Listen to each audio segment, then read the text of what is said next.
La subasta ya estaba ruidosa a las 9 de la mañana. 43 hombres llenaban una sala construida para 30, hombro con sus jeans Wrangler recién lavados y camisas de franela perfectamente planchadas, las botas lustradas como si fueran camino a la iglesia. La oficina del tasador del condado olía a café quemado, tabaco de pipa y a esa tensión particular que llena cualquier lugar donde la tierra está a punto de cambiar de dueño. Había 6 granjas en juego ese día, con una superficie combinada de poco más de 4.000 acres. Cada hombre en esa sala había hecho sus cálculos la noche anterior, había hablado con su banco, había discutido con su esposa y había llegado esa mañana convencido de que ya sabía por qué terrenos valía la pena pelear. Antes de empezar, asegúrate de darle like, compartir y suscribirte. Me encanta ver hasta dónde llegan estas historias. Cuéntame en los comentarios desde qué parte del mundo nos estás viendo. El subastador, Dale Hutchins, iba por el tercer lote cuando la puerta se abrió. Al principio nadie levantó la vista. Luego alguien cerca del fondo soltó una risa breve y seca, el tipo de sonido que hace un hombre cuando ve algo que no esperaba. Después algunas cabezas más se giraron, y la risa comenzó a extenderse de esa manera silenciosa y contagiosa en que la vergüenza se propaga entre una multitud. Ernesto Bowen entró usando las mismas botas con las que esa mañana había alimentado al ganado. El barro todavía estaba húmedo. Había dejado una línea oscura sobre las baldosas desde la puerta hasta el lugar donde se detuvo, apenas dentro de la sala, con las manos metidas en los bolsillos de su vieja chaqueta de trabajo. Tenía 61 años. Su rostro parecía hecho del mismo campo, marcado, lento para cambiar, paciente de esa forma en que son pacientes las cosas moldeadas por el clima. No pidió disculpas por las botas. Ni siquiera las miró. Simplemente encontró un lugar junto a la pared del fondo y se quedó observando a Dale Hutchins con una calma inquebrantable. Ernesto Bowen, murmuró alguien cerca del frente, lo bastante fuerte como para que todos escucharan. Creí que la subasta era mañana, Ernesto. Hoy venimos a comprar tierra, no a palearla. Las carcajadas fueron más fuertes esta vez. Varios hombres se dieron vuelta por completo para verlo mejor. Raimundo Collier, que trabajaba 600 acres de las mejores tierras de Northry y acababa de comprarse un John Deere 4850 nuevo aquel otoño, sonrió mientras negaba con la cabeza. Carlos Dreyer, de 40 años y en plena expansión de su operación agrícola, ni siquiera intentó ocultar la sonrisa. Ernesto Bowen no les devolvió el gesto. Sacó un papel doblado del bolsillo de su abrigo, lo abrió lentamente, leyó lo que había escrito allí y volvió a guardarlo. Después levantó la mirada hacia el subastador y esperó. Ya había decidido por qué lotes iba a ofertar. Lo había decidido 3 semanas atrás, antes de que cualquiera de los hombres en esa sala terminara siquiera de afilar sus lápices. Lo que aquellos hombres no sabían, y no habrían creído aunque alguien se los dijera, era que Ernesto Bowen no había entrado a esa subasta para competir con ellos. Había ido a comprar lo que nadie quería. Llevaba 34 años trabajando sus propios 280 acres en el extremo sur del condado. Los había heredado de su padre a los 27 años, sabiendo ya que era una tierra que exigía más paciencia que orgullo. Su padre, Leonardo Bowen, la había comprado en 1948 precisamente porque era barata. La gente también llamaba tacaño a Leonardo. Leonardo murió en 1971 sin deudas, con los hilos llenos y la cosechadora totalmente pagada. Ernesto había estado junto a él en el galpón de maquinaria cuando su padre le mostró por última vez cómo funcionaba el viejo tractor Oliver 88, cómo escuchar el motor de la misma manera en que escuchas a un hombre que intenta decirte algo importante. La tierra siempre te dice lo que necesita, había dicho Leonardo, apoyando una mano sobre el capó. El problema es que la mayoría de los hombres está demasiado ocupada escuchándose entre ellos. Ernesto nunca olvidó esa frase. Construyó todo lo que entendía sobre la agricultura y la compra de tierras a partir de esas palabras.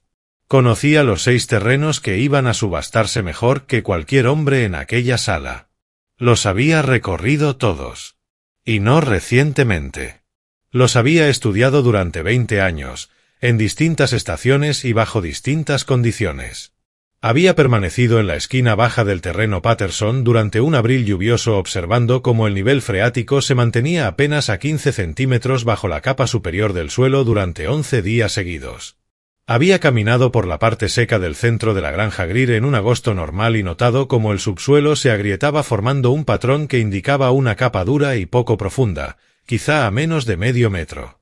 Había pasado frente al viejo terreno Menker durante una década, estación tras estación, viendo cómo la barrera de árboles del lado oeste se deterioraba lentamente, sabiendo exactamente lo que el viento occidental sin protección hacía sobre ese tipo de suelo en años de sequía. Los hombres en aquella sala miraban mapas y registros de rendimiento. Ernesto estaba leyendo algo mucho más antiguo. Los 3 primeros lotes se vendieron rápido. Raimundo Collier se quedó con el terreno de Northridge a $1,840 el acre, muy por encima del promedio del condado. Le estrechó la mano al hombre que tenía al lado y parecía satisfecho. Carlos Dreyer compró la granja Greer completa, sus 480 acres, a $1,710 el acre, financiados casi por completo por el First National de Dodge City. Firmó la hoja de oferta con la seguridad de un hombre convencido de que los próximos 10 años serían exactamente iguales a los 3 anteriores. Ernesto no ofertó por ninguno de esos terrenos. El lote número 4 era el terreno Patterson, 210 acres junto al arroyo South Creek, propensos a inundaciones, con una casa cuyo cimiento tenía daños por agua y un galpón de maquinaria cuyo techo se movía cada vez que soplaba un viento fuerte. Dale Hutchins lo describía con el entusiasmo de un hombre que sabía perfectamente que estaba intentando vender algo que nadie quería. La puja comenzó en $900 el acre y quedó congelada allí. Ernesto levantó su tarjeta. 920. Algunas cabezas se giraron. Un hombre en el centro de la sala ofertó 940 mientras miraba alrededor, como preguntándose si los demás estaban viendo algo que él no veía. Ernesto subió a 960. El otro hombre abandonó en 975. Ernesto esperó. Nadie más se movió. La sala ya había decidido que ese terreno no valía la pelea. El lote número 4 fue para Ernesto Bowen a $975 el acre. Él lo anotó en su papel doblado. El lote número 5 era el viejo terreno Menker, 340 acres, expuestos al oeste, con esa barrera de árboles deteriorada que nadie más se había detenido a observar con atención. La oferta inicial fue de $1,100. Ernesto fue el único postor. Se lo llevó exactamente por $1,100. El lote número 6, un terreno seco y abandonado de 190 acres en la esquina sureste del condado, al que 3 propietarios distintos habían renunciado en 15 años, terminó en manos de Ernesto por $880 el acre. Otra vez fue el único comprador serio. Un hombre intentó ofertar 900 y luego miró a su vecino mientras negaba la cabeza en silencio. Ernesto Bowen salió del juzgado del condado Harding aquella mañana de octubre después de haber gastado muchísimo menos por acre que cualquier otro hombre de la sala. Había adquirido 740 acres de tierra que los agricultores más exitosos del condado habían observado y descartado sin el menor arrepentimiento. Raimundo Collier, mientras subía a su camioneta, vio a Ernesto acomodarse dentro de su vieja Ford modelo 79 y le dijo a Carlos Dreyer: ¿Qué crees que piensa hacer con esos terrenos junto al arroyo? Carlos se encogió de hombros. Lo mismo que hace con todo lo demás. No mucho. Se fueron satisfechos. Ernesto se fue pensando en patrones de drenaje y calendarios de reforestación para las barreras contra el viento. El invierno entre 1987 y 1988 fue seco. No catastróficamente seco. Solo lo suficiente como para poner nerviosa a la gente, y lo bastante seco como para afectar a cualquiera que hubiera financiado una compra grande a un precio alto y necesitara una buena cosecha para pagar esa deuda. El terreno Northridge de Raimundo Collier rindió de forma aceptable. La granja Greer de Carlos Dreyer produjo aproximadamente un 12% menos de lo que había proyectado su banco. No era un desastre. Solo una cifra que hacía que la siguiente conversación con el banco fuera un poco más incómoda. Ernesto pasó ese invierno haciendo 2 cosas. Los primeros meses los dedicó a mejorar el drenaje del terreno Patterson junto al arroyo. No contrató maquinaria. Lo hizo con un viejo bulldozer Case 450 de segunda mano que había comprado en una feria agrícola en 1981 y que él mismo mantenía, además de con un entendimiento paciente y meticuloso de cómo se movía el agua en ese terreno específico. No tuvo prisa. Trabajó por secciones, observando que provocaba cada modificación antes de hacer la siguiente. A finales de febrero había redirigido el canal principal de drenaje de una forma que nadie habría notado desde el camino, pero que cambió por completo la capacidad de la tierra para absorber agua durante un año húmedo sin inundarse. La segunda cosa que hizo fue plantar árboles en el borde oeste del terreno Menker. No muchos. Los suficientes. Eligió las especies que su padre prefería, cedros rojos orientales plantados juntos en doble fila. Tardarían 5 años en marcar una diferencia. Aún así, los plantó. Nadie en el condado estaba observando los campos de Ernesto Bowen. Todos estaban mirando la maquinaria nueva de Raimundo Collier y la rápida expansión de Carlos Dreyer. Carlos había sumado otros 300 acres arrendados para la primavera de 1988, y hablaba de ello en la cooperativa de Gradon como habla un hombre que cree que el impulso nunca se termina. Ernesto escuchaba cuando estaba allí. Tomaba su café. Decía poco. 1989 llegó con una primavera lluviosa y un verano brutal. Las lluvias cayeron con fuerza en mayo, casi 8 centímetros en 4 días en la mayor parte del condado. El terreno Nortree de Raimundo Collier drenó bien y resistió sin problemas. La granja Greer de Carlos Dreyer, con esa capa dura poco profunda que Carlos nunca había recorrido con suficiente atención como para descubrir, retuvo agua en la sección baja del centro durante 9 días. Perdió aproximadamente 60 acres de siembra temprana. Era manejable. Volvió a sembrar, absorbió el golpe y siguió adelante. El terreno Patterson junto al arroyo, que todos habían dado por hecho que se inundaría exactamente en una primavera así, no se inundó. El trabajo de drenaje que Ernesto había hecho durante el invierno desvió el exceso de agua de forma limpia. Su maíz se sembró a tiempo. Ese otoño obtuvo un rendimiento que hacía que el comprobante del elevador de granos pareciera una victoria silenciosa. No se lo mostró a nadie. Lo archivó y siguió con lo siguiente. Para finales de 1989, la presión sobre el precio de los granos comenzaba a apretar. Las tasas de interés no ayudaban. El préstamo de Carlos Dreyer en el First National ya había sido reestructurado una vez. Trabajaba más duro. Gastaba más y veía cómo el margen entre sus ingresos y el pago de sus deudas se hacía cada vez más pequeño, de una forma que algunas noches no lo dejaba dormir. En otoño compró un nuevo secador de granos. Financiado. La lógica parecía sólida. Secar su propio grano, ahorrar en almacenamiento y mejorar el flujo de caja. La cuota agregó $1,100 mensuales a sus obligaciones. Raimundo Collier seguía cómodo. Era un hombre cuidadoso en la mayoría de los aspectos, y su terreno en Nortree realmente era una buena tierra. Aguantaría más que la mayoría. Pero también había pedido préstamos para comprar ese terreno a $1,840 el acre. Y una buena tierra comprada a un precio inflado, en un entorno de márgenes ajustados, no es tan segura como parece en octubre, cuando la subasta es ruidosa y la sala está llena de hombres compitiendo entre sí. La sequía llegó en 1991. Llegó de la forma en que llegan las peores. No como una sola catástrofe, sino como una ausencia lenta y agotadora. Enero fue seco. Febrero fue seco.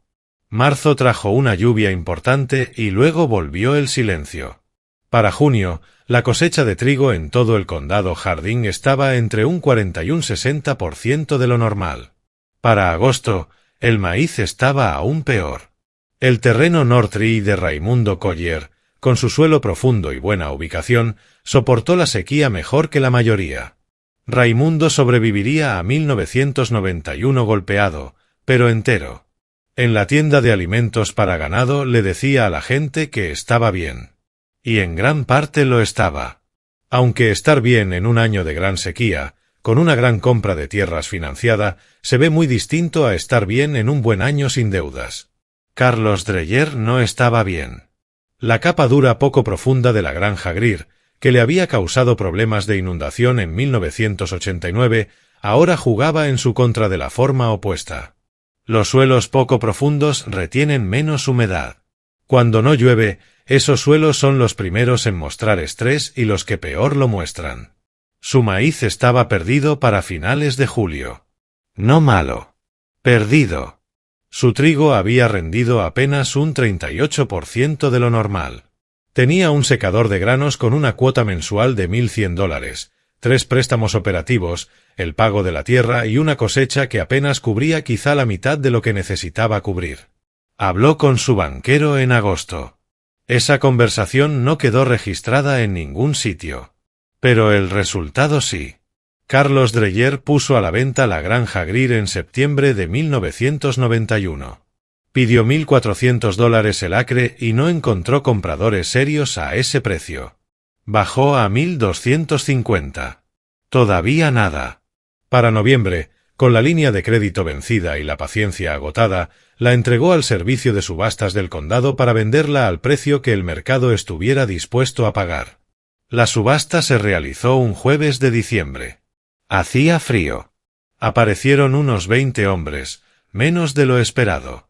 Las ofertas fueron cautelosas, de esa forma en que siempre son cautelosas cuando todos en la sala saben que un hombre vende porque tiene que hacerlo y no porque quiera. Ernesto Bowen llegó en su camioneta de trabajo. Sus botas estaban embarradas otra vez. Venía de alimentar al ganado, igual que la vez anterior. Carlos Dreyer lo vio entrar. Algo cruzó el rostro de Carlos. No exactamente vergüenza. No exactamente enojo. Algo más pesado que ambas cosas. Desvió la mirada. Ernesto ofertó con cuidado. Conocía perfectamente lo que aquella capa dura poco profunda significaba para el valor a largo plazo de la granja Greer. Sabía lo que podía producir con un manejo correcto y también lo que jamás produciría sin importar el manejo. Ofertó en consecuencia. No una oferta ridícula. No un insulto. Simplemente una cifra honesta sobre lo que realmente valía esa tierra. Compró la granja Greer completa, sus 480 acres, por $1.080 el acre. Carlos Dreyer había pagado $1.710. La diferencia en una sola operación era de casi $302.000. Carlos le estrechó la mano a Ernesto al final porque era un hombre decente y porque no había mucho más que hacer. No dijo demasiado. Ernesto tampoco. Le preguntó a Carlos si necesitaba más tiempo para sacar la maquinaria. Carlos respondió que 2 semanas serían suficientes. Ernesto dijo: «Tómate 3». Carlos Dreyer se mudó con su familia a Wichita la primavera siguiente. Entró en el negocio de venta de maquinaria agrícola. La gente decía que era bueno en eso. Ernesto pasó 1992 aprendiendo la granja Greer de la misma forma en que aprendía todo, caminándola, observándola, haciéndole preguntas con los pies. No se apresuró a sembrarla. Pasó la primera temporada tomando muestras de suelo cada 6 metros en toda la problemática sección central, trazando mapas de la profundidad de la capa dura y probando qué podía hacerse. Arrendó los acres del perímetro a un agricultor vecino mediante un alquiler modesto mientras desarrollaba un plan para la complicada zona del medio. Para 1993 había trabajado el subsuelo de la sección central con maquinaria prestada por su primo del condado de Meade, un viejo DMI Paratil que casi nadie usaba ya porque las nuevas teorías decían que no era necesario. Ernesto creía que esas nuevas teorías estaban equivocadas respecto a esa tierra en particular. Y las siguientes 2 temporadas lo confirmaron. La retención de humedad en la sección central mejoró de forma visible. Durante el estrés hídrico de un agosto seco, su maíz conservó el color una semana más que las granjas vecinas. No se lo contó a nadie. Los resultados estaban a la vista de cualquiera que pasara por allí. Pero la mayoría de las personas no observaba con demasiada atención los campos de otro hombre. Raimundo Collier resistió durante 1991 y 1992. Era más duro de lo que parecía y más inteligente de lo que la mayoría le reconocía. Y su tierra en Northridge realmente era la mejor de esa parte del condado. Pero 1993 trajo otra primavera seca. Y 1994 un otoño lluvioso que retrasó la cosecha. Para 1995, Raimundo estaba teniendo el tipo de conversaciones bancarias que cambian el sueño de un hombre. Había refinanciado 2 veces la compra de su terreno. Había vendido maquinaria. Había recortado cada gasto que podía identificar y ahora empezaba a mirar gastos que jamás imaginó recortar. Su hijo, David, había regresado para ayudarlo en la granja después de pasar 2 años en la Universidad Estatal de Kansas. David tenía 24 años. Era inteligente y cargaba con ese dolor particular de un hombre joven que observa cómo algo que ama se acerca lentamente a su final. Trabajaba sin quejarse. Conducía la cosechadora toda la noche cuando hacía falta y reparaba maquinaria a las 2 de la madrugada cuando algo se rompía. No era suficiente. Los números no cerraban, sin importar cuánto se esforzaran. Raimundo puso a la venta el terreno Northridge en la primavera de 1996. Pidió $1,600 el acre, menos de lo que él mismo había pagado, y esperó. El mercado seguía débil. Había demasiadas granjas del condado bajo presión financiera y muy pocos compradores con dinero en efectivo. El aviso de venta permaneció allí durante la primavera, durante el verano y también durante el otoño. Ernesto Bowen llamó a Raimundo Collier en septiembre de 1996. No hablaban directamente desde la subasta de 1987. Ernesto le preguntó si consideraría una venta privada. Raimundo respondió que, en ese momento, consideraría cualquier cosa. Esa misma tarde, Ernesto condujo hasta su casa en su camioneta de trabajo, con las botas todavía embarradas desde la mañana, y se sentó en la mesa de la cocina de Raimundo con una taza de café entre las manos. Le ofreció $1,420 el acre. Le explicó con sinceridad cómo había llegado a esa cifra. No para darle una lección, sino porque creía que Raimundo merecía entender el razonamiento. Le dijo que Northridge realmente era una tierra excelente y que el precio reflejaba eso. Le dijo que no intentaba aprovecharse de su situación. Solo estaba siendo honesto respecto a lo que creía que valía la tierra y lo que él podía pagar. Raimundo miró sus manos durante un momento. Después levantó la vista hacia Ernesto. «Ya lo sabías en el 87, ¿verdad?», dijo Raimundo. «Sabías cuáles valían la pena y cuáles tenían un precio equivocado». Ernesto no respondió de forma directa. Solo dijo: «Yo sabía lo que estaba mirando». La mayoría de los hombres en esa sala estaban mirando otra cosa. Raimundo Collier le vendió el terreno Northridge a $1,420 el acre. El apretón de manos duró un segundo más de lo necesario. Algo pasó entre ellos en ese instante. No exactamente perdón. Pero sí algo honesto. Quizá reconocimiento. La aceptación silenciosa de que un hombre había entendido algo que el otro no, y que no había maldad en ello. Solo conocimiento. Raimundo y su hijo permanecieron en el condado. Con el tiempo, David terminó arrendándole nuevamente una parte de Northridge a Ernesto bajo condiciones justas y comenzó allí una pequeña operación de cría de ganado. Ernesto pensaba que David era un buen agricultor. Lo dijo una vez al encargado del elevador de granos de Grayton. El encargado se lo comentó después a David. David jamás lo olvidó. Para 1999, la barrera de árboles del terreno Menker ya tenía 12 años. Los cedros rojos orientales que Ernesto había plantado en doble fila a lo largo del borde oeste ya superaban la altura del techo de la vieja casa. No eran particularmente hermosos, pero eran funcionales de la manera en que son funcionales las cosas cultivadas con un propósito. Sólidos. Confiables. Exactamente donde debían estar. Entre 1995 y 2001, el condado sufrió 3 grandes tormentas de viento. Durante todos esos años, los campos de Ernesto en el viejo terreno Menker mostraron consistentemente menos erosión del suelo que las granjas vecinas. Como resultado, sus costos eran menores. Sus cosechas no eran muchísimo mejores que las de los demás en los buenos años.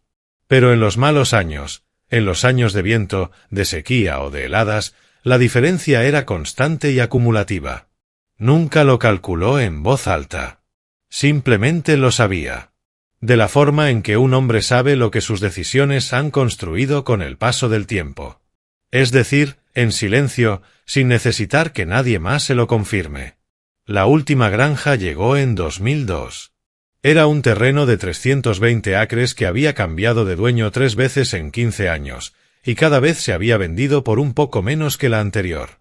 El propietario actual era un agricultor de granos llamado Ted Alberson. Había comprado la tierra en 1998 a un hombre que la había comprado en 1993 de otro hombre que originalmente la había adquirido por razones que jamás logró explicarse del todo ni siquiera a sí mismo. Ted había llegado al límite de lo que podía soportar. No era un mal agricultor. Era un hombre que había comprado la tierra equivocada, al precio equivocado y en el momento equivocado, y que había trabajado con disciplina hacia un resultado que las matemáticas habían vuelto imposible incluso antes de empezar. Ted tenía 47 años. Llamó a Ernesto porque un hombre de la cooperativa le dijo que lo hiciera. No conocía demasiado a Ernesto. Había escuchado las historias, las botas embarradas, la subasta, las granjas que habían regresado una a manos de Ernesto durante 15 años.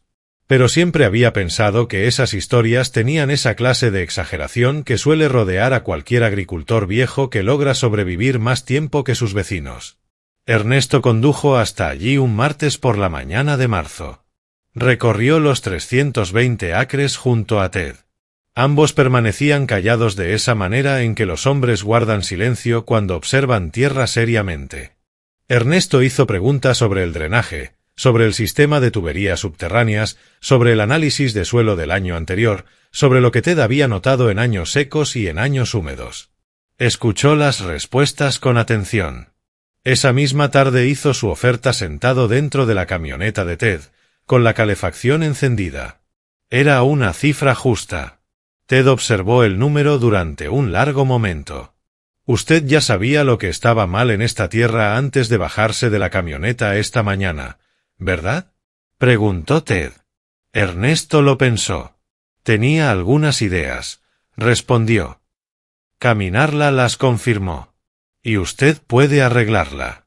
Algunas cosas pueden arreglarse, dijo Ernesto. Otras simplemente necesitan manejarse correctamente. No es lo mismo, pero ambas son manejables. Ted le vendió la granja. Se mudó con su familia a Liberal y comenzó un negocio de perforación de pozos, algo que encajaba mucho mejor con su personalidad que la agricultura. Al año siguiente le envió una tarjeta de Navidad a Ernesto. Eso sorprendió a Elena, la esposa de Ernesto, que no esperaba algo así.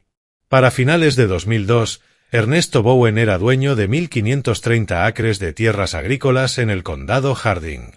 Las había adquirido durante 15 años, granja por granja, comprando aquello que otros pasaban por alto y esperando a que la tierra demostrara lo que él ya entendía sobre ella.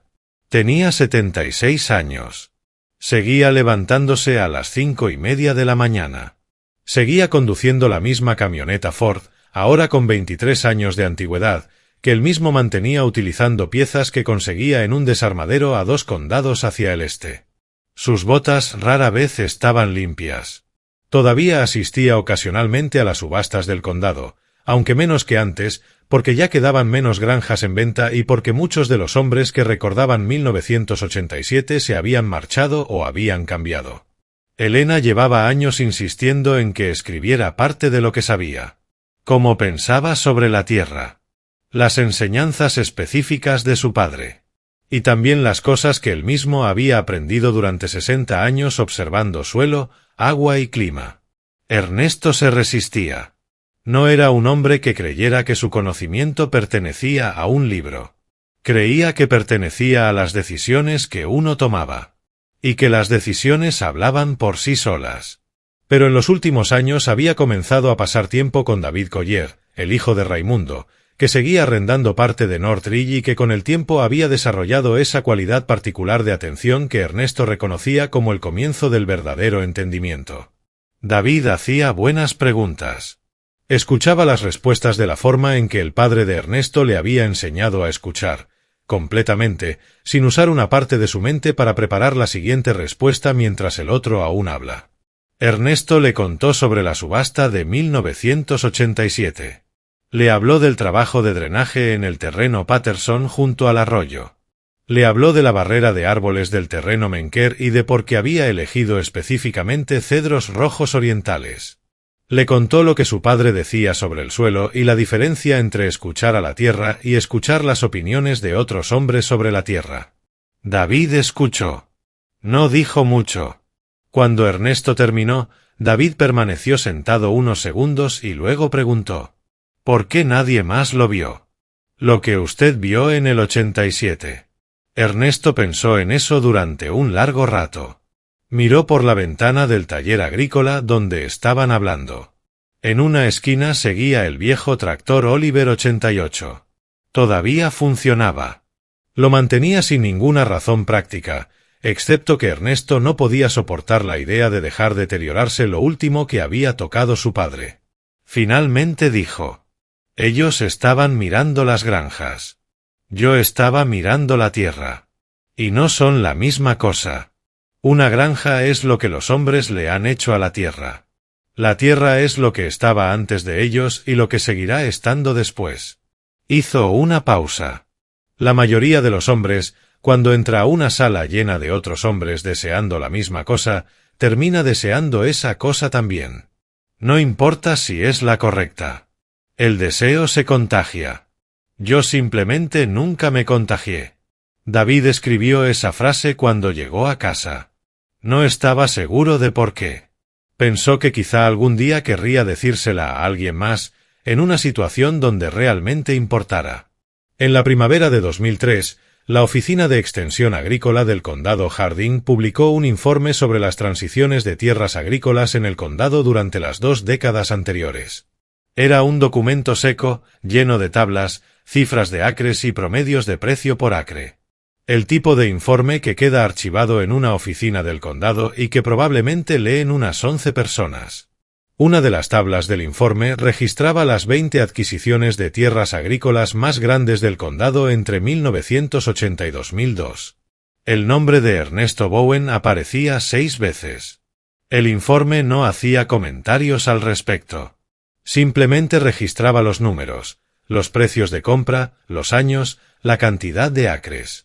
Cualquiera que observara esa tabla y luego comparara el valor actual estimado de esas mismas tierras podía sacar sus propias conclusiones sobre lo que aquellas operaciones habían significado con el paso del tiempo. Ernesto nunca leyó el informe. Se enteró por Elena, que a su vez lo había escuchado de la mujer que dirigía la oficina agrícola del condado. Él dijo que estaba bien y volvió afuera para revisar una ternera que esa mañana le había parecido algo extraña. La ternera estaba bien. La tierra estaba bien. La maquinaria funcionaba. Y todavía tenía trabajo por hacer. Existe un tipo particular de entendimiento que no puede adquirirse rápidamente. Ni con dinero. Ni con educación. Ni con tecnología.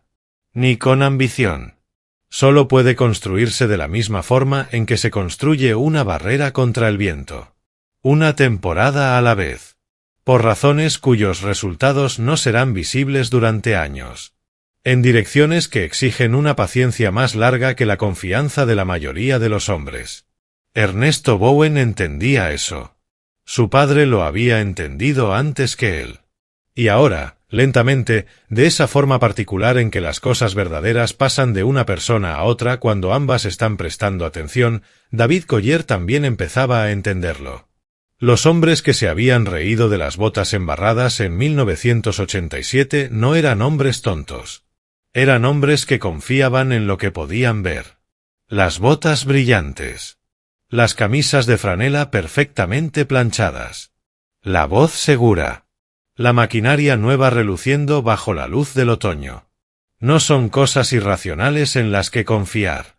Simplemente no son las cosas a las que responde la tierra. La Tierra responde a algo más antiguo, más silencioso, menos visible. Y el hombre que entiende eso, el hombre que ha permanecido en un campo bajo durante un abril lluvioso observando cómo el nivel del agua cuenta su propia historia, el hombre que planta árboles para un resultado que no verá durante 5 años, el hombre que entra en una sala llena de personas deseando la misma cosa y no siente dentro de sí ninguna necesidad de seguirlas. Ese hombre no necesita discutir ni defender su posición. Solo necesita esperar. La Tierra siempre termina resolviendo la cuestión. Simplemente lo hace a su propio tiempo.